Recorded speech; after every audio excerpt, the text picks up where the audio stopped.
त्र्यंबकनगर परिषदेवर अखेर शिंदेच्या शिवसेनेनं भगवा फडकवलेला आहे। भाजपच्या उमेदवाराचा पराभव करत त्रिवेणी तुंगार ह्या विजयी झालेल्या आहेत। नगराध्यक्षपदाच्या त्या थेट उमेदवार होत्या। आपला या अटीतटीच्या सामन्यात विजयी झालेला आहे।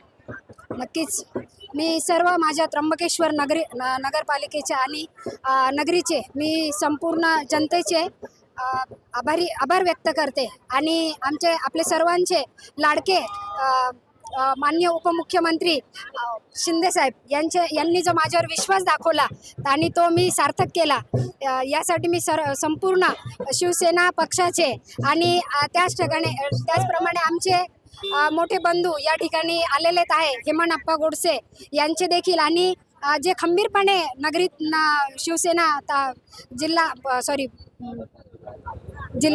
तालुका आपल्या सोबत माजी खासदार हेमंत गोडसे देखील आहेत। आपण जर बघितलं तर जिल्ह्यामध्ये सर्वाधिक जागा ज्या आहेत त्या आपल्या शिवसेनेनं घेतलेल्या आहेत। खरं तर महाराष्ट्रामध्ये त्र्यंबकेश्वर नगरपालिका ही 12 ज्योतिर्लिंगापैकी एक ज्योतिर्लिंग म्हणून त्र्यंबकेश्वर प्रसिद्ध आहे आणि म्हणून या ठिकाणी आज शिवसेनेचा भगवा या ठिकाणी फडकलेला आहे आणि खऱ्या अर्थानं त्यासाठी आमच्या नगराध्यक्षपदाच्या उमेदवार आणि आत्ताच्या नवनिर्वाचित नगराध्यक्षा त्रिवेणीताई तुंगार यांनी मताधिक्याने या ठिकाणी निवडून आलेले आहेत। खऱ्या अर्थानं त्यांचं जे कार्य आहे ते त्यांनी प्रत्येक परिवारामध्ये जी काही सेवा या जनतेची केली, त्यानंतर आपल्या राज्याचे उपमुख्यमंत्री शिंदे साहेबांनी जी सभा घेतली आणि जे काही त्यांच्या नेतृत्वाखाली ही निवडणूक झाली, मला असं वाटतं का इतिहासामध्ये पहिल्यांदा धनुष्यबाणाचा शिवसेनेचा नगराध्यक्ष या ठिकाणी झालेला आहे।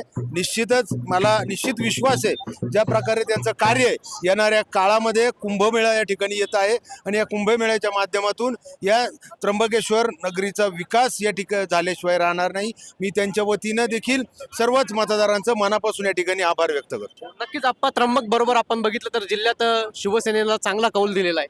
11 पैकी जवळजवळ 5 ठिकाणी शिवसेनेचे नगराध्यक्ष या ठिकाणी झालेले आहेत आणि म्हणून मला असं वाटतं का जिल्ह्यामध्ये ज्या प्रकारे आपल्या राज्याचे उपमुख्यमंत्री शिंदे साहेबांनी जे काही नवीन योजनेच्या माध्यमातून सर्वसामान्य माणूस हा केंद्रबिंदू ठेवून ज्या काही योजना या ठिकाणी राबवल्या, खऱ्या अर्थानं लाडकी बहीण योजना ही जी काही आज खऱ्या अर्थानं लाडके भाऊ म्हणून या ठिकाणी ओळखले जातात आणि म्हणून त्याचाच परिणाम हा आहे का मतदारांनी इतक्या मोठ्या प्रमाणामध्ये या ठिकाणी कौल दिला आणि 11 पैकी 5 नगराध्यक्ष आपल्या शिवसेनेच्या या ठिकाणी निवडून आले। नक्कीच आपण जर बघितलं तर नाशिकमध्ये शिवसेनेला 5 नगराध्यक्ष जे आहेत ते निवडून आलेले आहेत। एकूण 11 जागा होत्या, यामध्ये 3 भाजप आणि 3 राष्ट्रवादीला जागा मिळालेल्या आहेत। पवन येवले, TV9 मराठी, त्र्यंबकेश्वर, नाशिक।